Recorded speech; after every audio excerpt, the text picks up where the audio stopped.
Updates at pinakahuling mga usapin sa mundo ng palakasan. Atin ang pakinggan dito sa Ang Pilipinas Ngayon. Pinabagsak ni Yumir Marshall si Thodsak Sinam ng Thailand sa ika-4 na round sa kanilang super middleweight showdown na ginanap sa Ninoy Aquino Stadium. Dinomina ni Marshall ang unang round kung saan kumonekta ang kanyang mga jabs at lalong naging agresibo pagdating ng ikalawang round. Minandohan ng Pilipino ang laban at pinarusahan niya ang thigh sa mga suntok niya sa ulo at katawan. Tinapos ni Marshall ang laban sa pamamagitan ng isang left uppercut na pinabagsak ang thigh sa lona. Simula nang nakuha ni Marshall ang gintong medalya sa 2019 Southeast Asian Games sa Maynila ay naging pangarap niya na magkaroon muli ng laban sa Pilipinas. Pati ang asawa ni Marshall na si Princess ay tuwang-tuwa sa kanyang panalo. Magpapahinga muna ng ilang araw si Marshall bago tumungo sa Colorado sa Estados Unidos kasama ang iba pang Philippine boxing team para mag-ensayo para sa Olympics sa Paris kung saan pakay nitong makuha ang gintong medalya sa 80 kg division. Nasa 81 kilo ang timbang ni Marshall sa laban at sinabi niyang komportable siya sa timbang na yon dahil malaki din ang itinaas ng kanyang timbang mula sa 75 kilograms division na hindi kasama sa Paris 2024 Games. Updates at pinakahuling mga usapin sa mundo ng palakasan. Atin ang pakinggan dito sa Ang Pilipinas Ngayon. Pinamunuan nina Calvin Oftana, Raymond Almasan at JM Calma ang kani-kanilang events sa PBA All-Star Weekend na ginanap sa Bacolod City.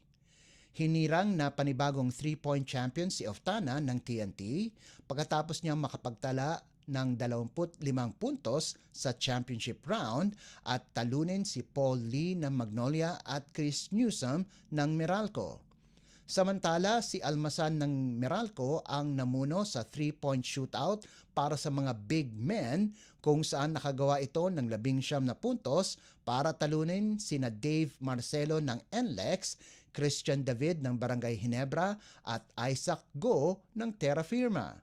Sa kabilang banda, si Calma ng Northport ay nakapagtala ng 26 na segundo sa finals ng Skills Challenge para kunin ang corona laban kina Santi Santillan ng Rain or Shine at James Laput ng Magnolia.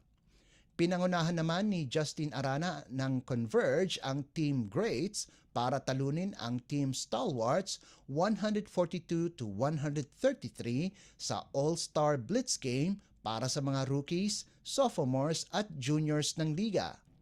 Nagtapos si Arana ng may 36 na puntos at 8 rebounds at naging most valuable player ng Team Greats kasama sina Brandon Ganuelas-Rosser, Jeric Ahanmisi, Alec Stockton, Ken Tuffin, Sean Ildefonso, James Laput, Andre Karakut, RK Ilagan, Gian Mamuyak, Ralph Koo at Javi Gomez Diliano.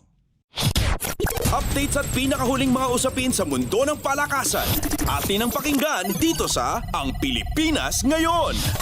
Nakaligtas ang Ateneo de Manila University laban sa University of the Philippines sa isang 5-set marathon 25-15, 18-25, 25-15, 20-25 at 15-10 sa UAAP Season 86 Men's Volleyball Tournament na ginanap sa Araneta Coliseum sa Quezon City. Halimaw ang ipinamalas ni Kennedy Batas sa nagawa nitong 30 puntos mula sa 27 attacks, 2 blocks at isang service ace habang maganda ang ipinakita ni Amil Pacino kapwa sa opensa at depensa kung saan nakalikom siya ng 16 na puntos at 27 excellent receptions. Pinaalala ni Ateneo head coach Timmy Santo Tomas sa kanyang bataan ang pakay nila na huwag tularan ang nangyari noong nakarang taon kung saan tinalo sila ng UP.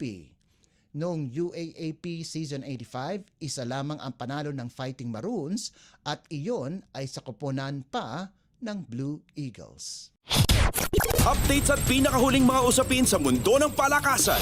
Atin ang pakinggan dito sa Ang Pilipinas Ngayon. At yan ang pinakahuling balita sa larangan ng palakasan. Para sa Radyo Pilipinas World Service, ito po si Leo Magpayo. Magandang araw. Updates at pinakahuling mga usapin sa mundo ng palakasan. Atin ang pakinggan dito sa Ang Pilipinas Ngayon.